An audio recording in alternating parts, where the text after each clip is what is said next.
Et cet invité, j'en parlais tout à l'heure en début de matinale, c'est Benjamin Trachet. Bonjour Benjamin. Bonjour. Bienvenue sur le plateau de la matinale. L'idée, c'est de revenir ensemble au nom de l'UMV, donc de ce syndicat qui regroupe les entreprises de l'industrie en Vendée, des industries métallurgiques. C'est de revenir sur cette semaine de l'industrie. Comment ça s'est passé la semaine dernière, donc toutes ces opérations de portes ouvertes un petit peu partout dans le département. Est-ce que ça attire les foules ? Globalement, ça a plutôt bien fonctionné. On a à peu près eu plus de 500 visiteurs qui ont arpenté les 27 entreprises qui ouvraient leurs portes. Alors effectivement, c'était peut-être un peu moins que l'année dernière, mais on l'explique aussi parce qu'on a eu un second semestre assez dense en communication. On a eu le Big Bang de l'emploi au mois de septembre, on a eu notre présence sur le Vendée Globe. On était présents, nous, pendant les 3 semaines du village avec nos adhérents. On a eu le Vendée Métiers et ensuite la semaine de l'industrie. Donc on s'attendait certainement à avoir une baisse de fréquentation. Mais malgré tout, on est plutôt content des résultats. Plus de 500 visiteurs, plus de 300 jeunes mobilisés scolaires qui ont visité nos entreprises. Donc pour nous, c'est plutôt une réussite, malgré tout. Et alors, ce qui est très intéressant, c'est ce qu'on a entendu notamment tout à l'heure dans le reportage de Grégoire de Châtillon, c'est que les raisons d'assister à ces portes ouvertes sont très différentes d'une personne à l'autre. Soit je viens pour découvrir un peu l'univers de mon conjoint, soit je suis dans les études, je vais essayer de m'inspirer et trouver le métier que je ferai plus tard. Donc, vous avez vraiment différents publics et donc il faut adapter aussi le discours, je suppose, dans la visite à toutes ces personnes qui ont des attentes différentes finalement. Complètement. En fait, c'est un peu l'objectif de la semaine de l'industrie. C'est d'abord, le premier sujet, c'est de parler de l'industrie et surtout de son image. Et donc, pour ça, on va parler vraiment au grand public. Alors, effectivement, il peut y avoir des grands-parents qui viennent visiter. Il peut y avoir des parents qui s'intéressent à l'avenir de leurs enfants. Il peut y avoir des conjoints, on l'a vu dans le reportage, qui viennent visiter en fait, l'entreprise de son conjoint. Et en fait, effectivement, il faut adapter le discours parce que soit je viens parler de l'entreprise en général, la fierté de faire un produit fini, une vendangeuse, soit je viens parler de l'avenir de mon enfant. Est-ce que c'est un secteur porteur ? Est-ce qu'il va s'épanouir dans ce métier-là ? Comment vous recrutez ? Enfin, ouais, effectivement, il y a différentes attentes.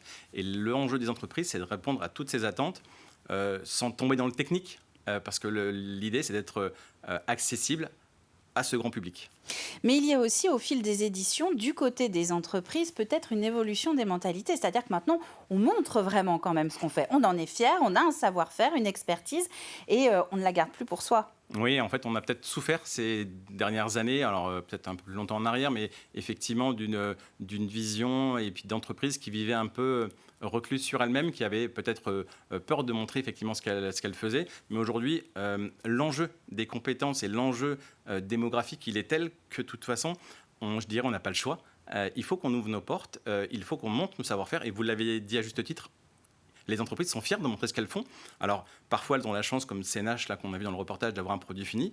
Parfois, elles sont sous-traitants, mais en revanche, elles donnent du sens en disant, voilà, moi, je travaille pour tel ou tel secteur, et si cet avion, il vole, si cette machine en vendanger fonctionne, c'est aussi parce que moi, j'y contribue.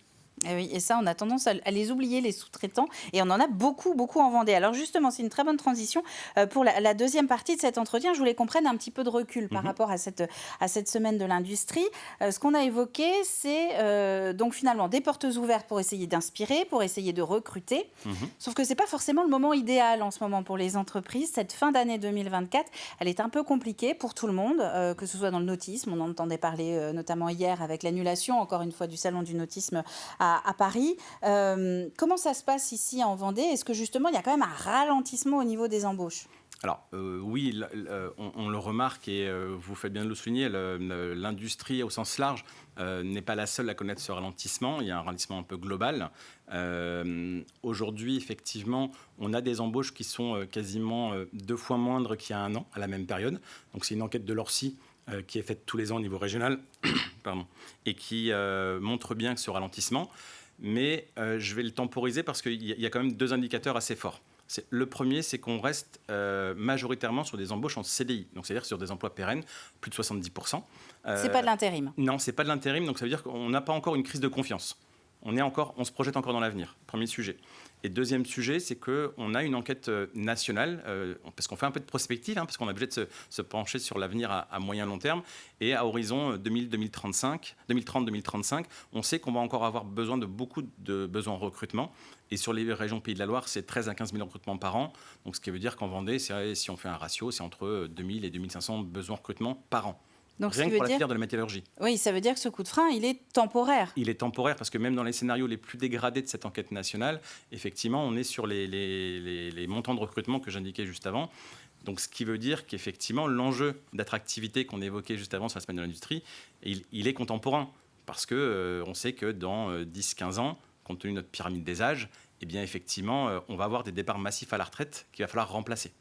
Alors Antoine, tu as de ton côté une petite photographie, si l'on peut dire, les caractéristiques donc sociodémographiques et économiques de nos salariés vendéens dans la métallurgie. Ça, en gros, ce sont nos entreprises d'aujourd'hui. Oui. C'est une majorité, grande majorité, hein, d'hommes encore, Oui, encore aujourd'hui, dans le secteur. Quasiment 80%. Mais alors on y travaille. Alors on y travaille avec nos homologues au national. On a une grande campagne de communication qui s'appelle Tu as ta place, donc qui s'adresse majoritairement aux jeunes filles et femmes, parce qu'on peut se reconvertir tout au long de sa vie, mais aussi on peut attirer des jeunes filles dès le plus jeune âge pour leur montrer qu'effectivement les métiers ont évolué, et donc ils sont aussi bien accessibles qu'on soit un homme, une femme, qu'on ait un diplôme ou qu'on n'en ait pas.